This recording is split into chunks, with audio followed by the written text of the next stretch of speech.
दिवाळीसाठी भाजणीची चकली पारंपरिक आणि खमंग रेसिपी। ही रेसिपी खूप सोपी आहे आणि घरच्या घरी सहज बनवता येते। चला तर मग सुरुवात करूया। आपण त्याचं प्रमाण आधी जाणून घेऊया। त्यासाठी आपण घेतलेले आहे इथे 1 वाटी मसूरची डाळ, 1 वाटी मुगाची डाळ, 1 वाटी हरभऱ्याची डाळ आणि 2 वाटी तांदूळ घेतलेले आहे आणि थोडेसे धने घेतलेले आहेत आणि याचं प्रमाण आपण वाढवू शकतो। जेवढ्या डाळी घेतूल आपण एकत्र करून तेवढं त्याच्या डबल आपण तांदूळ घ्यायचे आहेत। त्यानंतर आपण 2 तासासाठी आपण तांदूळ सुकवण्यासाठी ठेवलेले आहेत। आपण ते 2 तास सुकवून घेणार आहोत। चांगले वाळल्याच्या नंतर आपल्याला ते भाजून घ्यायचे आहेत। आपण उन्हामध्ये त्याला 2 तास वाळायला घातलेला आहे आणि आपण सर्व डाळी एकत्र करून घेतलेल्या आहेत। आता आपण त्या सर्व डाळी भाजून घेणार आहोत। त्यानंतर आपण गॅसवरती डाळी आणि तांदूळ एकत्र केलेले आहेत। आपण डाळी, तांदूळ, धने सगळं एकत्र करून एकत्रच भाजून घेणार आहोत। आपण 10 मिनिटासाठी ते भाजून घ्यायचे आहेत। जोपर्यंत डाळ आणि तांदूळ चांगले भाजले जात नाही तोपर्यंत आपण ते भाजून घेणार आहोत। आपण मंद गॅसवरती आपण ते डाळी आणि तांदूळ भाजून घेतलेले आहेत। तुम्ही बघू शकता आपली 10 मिनिटानंतर आपले तांदूळ आणि डाळ भाजले आहेत। त्यानंतर आपण चकलीचे पीठ गिरणीवरून जाडसर म्हणजेच दरदरीत दळून आणलेले आहे आणि आपण चकलीसाठी हावरी घेतलेली आहे। त्यानंतर आपण एका भांड्यात चकलीचे पीठ घेतलं आहे। जेवढं पीठ तेवढंच पाणी, याचं प्रमाण सारखंच आहे। त्यानंतर आपण तेलामध्ये ठेचलेला लसूण घातलेला आहे आणि नंतर आपण त्यामध्ये 1 चमचा लाल तिखट आणि 1 ते 1.5 चमचा आपण चकलीचा मसाला घातलेला आहे। चवीनुसार आपण इथे मसाला घातलेला आहे। ज्यांना जास्त आवडत असेल त्यांनी जास्त मसाला घेतला तरी चालेल। त्यानंतर आपण मीठ घेतलं आणि नंतर आपण त्याला 5 मिनिटं हलवून घेतलं आहे। 5 मिनिटानंतर आपण त्यामध्ये जेवढं पीठ घेतलं होतं तेवढंच पाणी घेणार आहोत। त्यासाठी आपण त्यामध्ये पाणी आधी घातलेलं आहे। तुम्ही बघू शकता आपण जेवढं पीठ घेतलं आहे तेवढंच आपण त्यामध्ये पाणी घालणार आहोत। जास्त पाणी त्यामध्ये घ्यायचं नाही। आपण त्याला 5 मिनिटं हलवल्यानंतर आपण त्यामध्ये पाणी घातलं। तुम्ही बघू शकता आपण एक छोटं पातेलं आपण पाणी घेतलेलं आहे। आपलं पीठसुद्धा तेवढंच होतं। त्यानंतर आपण त्याला 5 ते 10 मिनिटं उकळी येईपर्यंत थांबणार।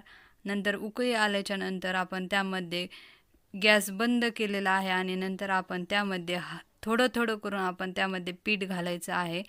आपण एकदाच पीठ त्यामध्ये घालायचं नाही, नाहीतर त्याचे एकत्र गोळे तयार होतात। त्यामुळे आपण थोडं थोडं करून आपण त्यामध्ये पीठ घातलेलं आहे। त्याच्या गुठळ्या होऊ द्यायच्या नाही। थोडं थोडं करून हलवून घ्यायचं आणि नंतर लागेल तसं आपण त्यामध्ये पीठ ॲड करायचं आहे। आपलं जेवढं पीठ घेतलेलं आहे तेवढं पीठ त्यामध्ये लागणार आहे, पण आपण एकत्र ते पीठ घातलेलं नाही। थोडं थोडं करून आपण त्यामध्ये ते पीठ ॲड केलेलं आहे। तुम्ही बघू शकता आपण पीठ घातल्याच्या नंतर आपल्याला त्यामध्ये पाण्याची आणखी गरज लागत नाही। जेवढं पाणी घेतलेलं आहे तेवढ्याच पिठामध्ये आपण ते पाणी त्यामध्ये हे केलेलं आहे। आपण ते थंड झाल्याच्या नंतर आपण ते हाताने एकजीव करायचं आहे। तोपर्यंत आपण एका मोठ्या चमच्याच्या साहाय्याने आपण किंवा उलथण्याच्या साहाय्याने आपण ते एकत्र करायचं आहे। त्यानंतर आपण त्यामध्ये हावरी ॲड केलेली आहे आणि आपण नंतर पीठ मळून घेतलेलं आहे। तुम्ही बघू शकता आपण पीठ जास्त घट्टही मळलेलं नाही, आपण थोडंसं पीठ सैल ठेवलेलं आहे। जास्त पातळ किंवा जास्त घट्ट असं पीठ मळायचं नाही। पीठ मळून झाल्याच्या नंतर आपण लगेच चकल्या करून घेणार आहोत। त्यासाठी आपण त्याचा गोळा साच्यामध्ये जेवढा गोळा बसेल तेवढंच पीठ आपण आधी घेतलेलं आहे ते मळून घ्यायचं आहे आणि प्रत्येक वेळी चकली बनवताना साच्यामध्ये जेवढं पीठ लागेल तेवढं पीठ आधी मळून घ्यायचं आहे आणि नंतरच चकली बनवायची आहे। आणि आता आपण चकली बनवणार आहोत। चकलीमध्ये आपण हळद बिलकुलसुद्धा वापरलेली नाही.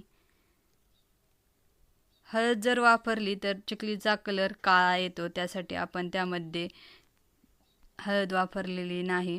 आणि तुम्ही बघू शकता, आपण चकली बनवताना त्याला आपण जोर लावलेला नाही. आपल्याला अजिबात जोर लावायची गरज लागत नाही. आणि आपण चकली तयार करून घेतलेली आहे अशाच प्रकारे. आणि शेवटी त्याचं तोंड आपल्याला चांगलं दाबून घ्यायचं आहे. ते जर ढिल्लं राहिलं किंवा आपण दाबलं नाही तर ते चकली तळताना ते निघतं. त्यासाठी आपल्याला शेवटी त्याचं तोंड चांगलं दाबून घ्यायचं आहे.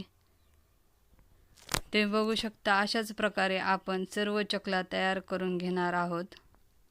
एक एक करून आपण सर्व चकल्या तयार करून घेतलेल्या आहेत. अशाच प्रकारे आपण उरलेल्याही चकल्या तयार करून घेणार आहोत. आणि नंतर आपण तोपर्यंत तेल गरम करायला ठेवलेलं आहे. आणि आता आपण तेल गरम झाल्यानंतर उलथण्यावर आपण ती चकली घेतलेली आहे आणि तेलामध्ये सोडलेली आहे. तुम्ही बघू शकता, आपण अलगद त्या उलथण्यावर धरून त्या तेलामध्ये सोडलेले आहे. अशाच प्रकारे आपल्या सर्व चकल्या आपण त्यामध्ये सोडून घेणार आहोत.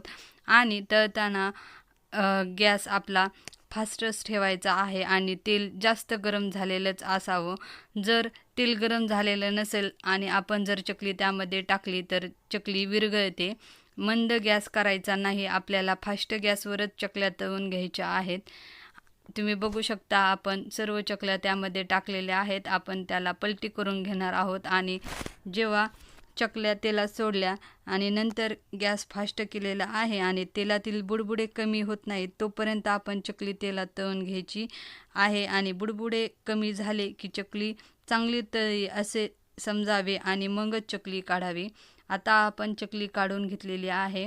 आपल्या चकलीमधले बुडबुडे कमी झाल्याच्या नंतरच आपण ती चकली काढून घेतलेली आहे.